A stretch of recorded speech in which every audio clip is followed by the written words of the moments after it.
My name is Sabrina Jones. I'm the Regional Manager for the Partnership on Youth Violence Prevention, and this is Behind the Badge.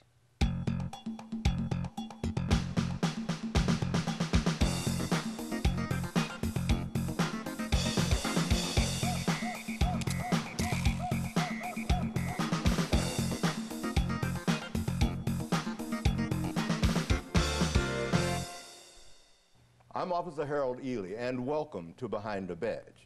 Today we have with us members of our crisis negotiation team who will talk to us about the team, how it functions, how it works for the community. We have with us Lieutenant Scotty Williams, okay, Detective Daniela Maldonado, and also MPO Master Police Officer Darren Flight. Welcome to Behind the Badge. Thank you. Thank you very much. All right. Now, before we start, I'd like to talk to you, have you tell us just a little bit about yourself for the audience out there. Let's start with you, Lieutenant. How long have you been with the department, some of your assignments? I've been with the Newport News Police Department for approximately 17 and a half years.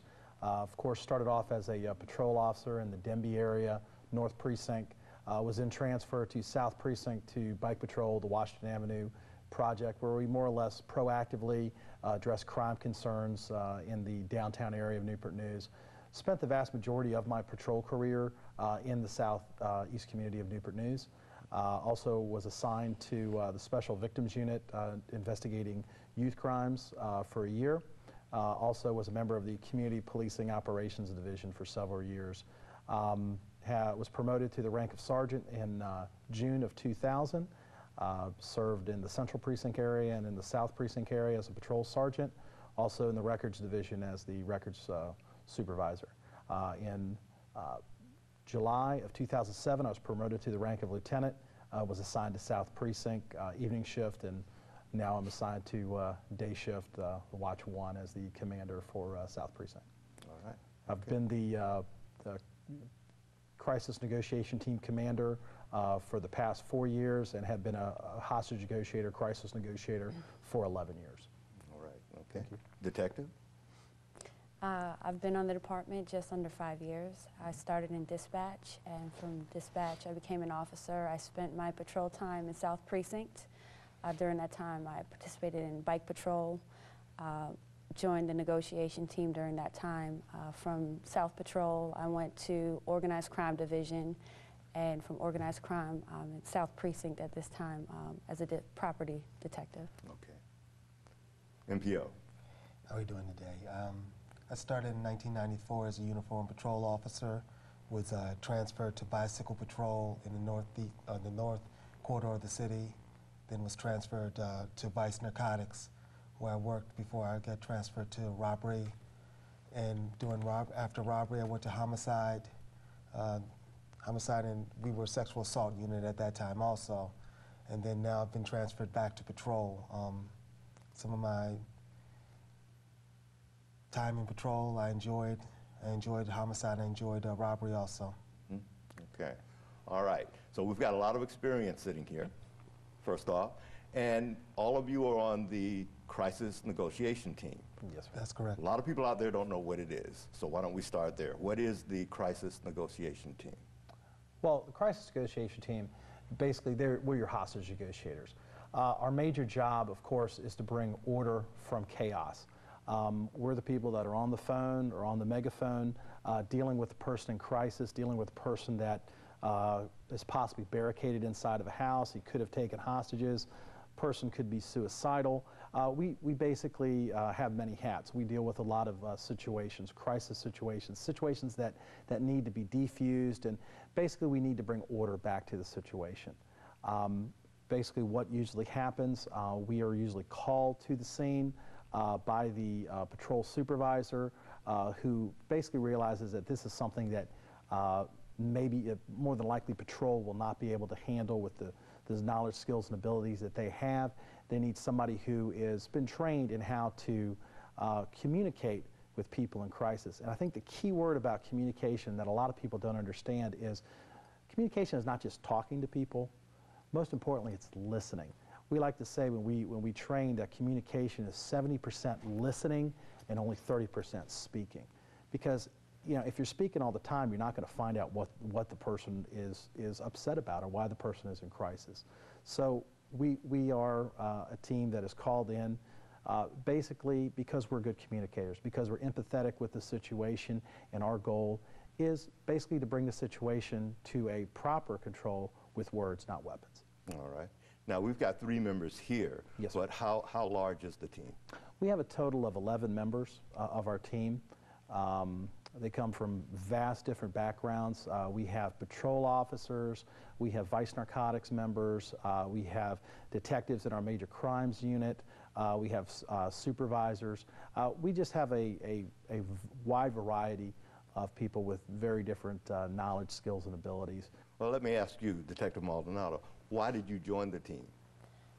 Like I said earlier, I did spend time, approximately 2 years in communications, and I found dealing with people in crisis and communications, you are the first responder actually. You're hearing what the problem is, and like Lieutenant Williams said, you have to listen. And I found that the more you listen to the people and empathize with them, there's better results.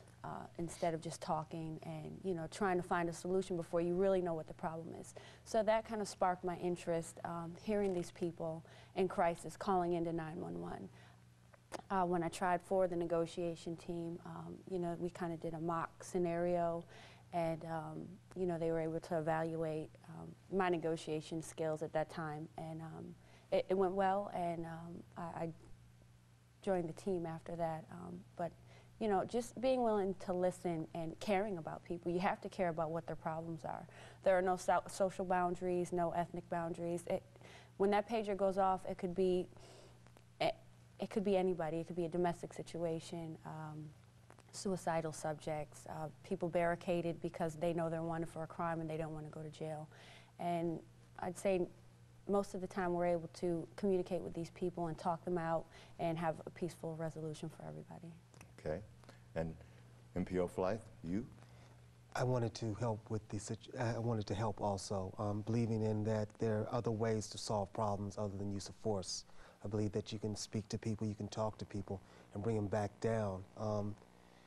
I believe that most people are genuinely good, and whether they're confused at the time or whether they're misunderstood or off their medication, and force is not always an option. You can sometimes they're just crying out for help. And if we meet with help, with a helping hand, opposed with force, it gives us a better reputation, it gives us a better profile in the community that we do care. Now, the positions on the team, are there varied positions? Does everybody do exactly the same thing? How does that work? Well, yes, sir, there are very different positions within the team.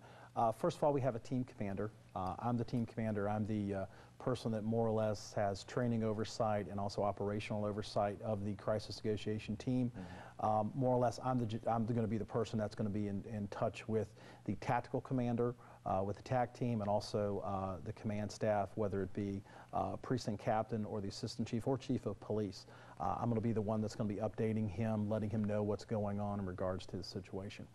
Then we have what are called team supervisors, which is a sergeant or an MPO. And what they're in charge of is they're basically in charge of the operations within the negotiation platform, which is our mobile police station.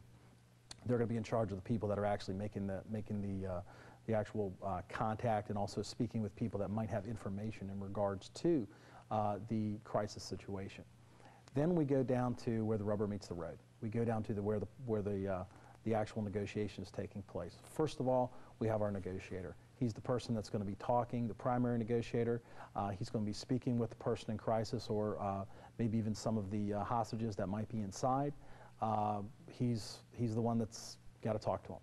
Then we have our secondary, or coach, as we like to call him, negotiator. He's the extra set of ears. He's the extra set of eyes, if need be, in regards to the situation. Because a lot of times when you're talking to someone, what usually happens is you're actually more or less, you're focused on one thing. With this extra set of eyes and extra set of ears, they can kind of pick up what you might be missing.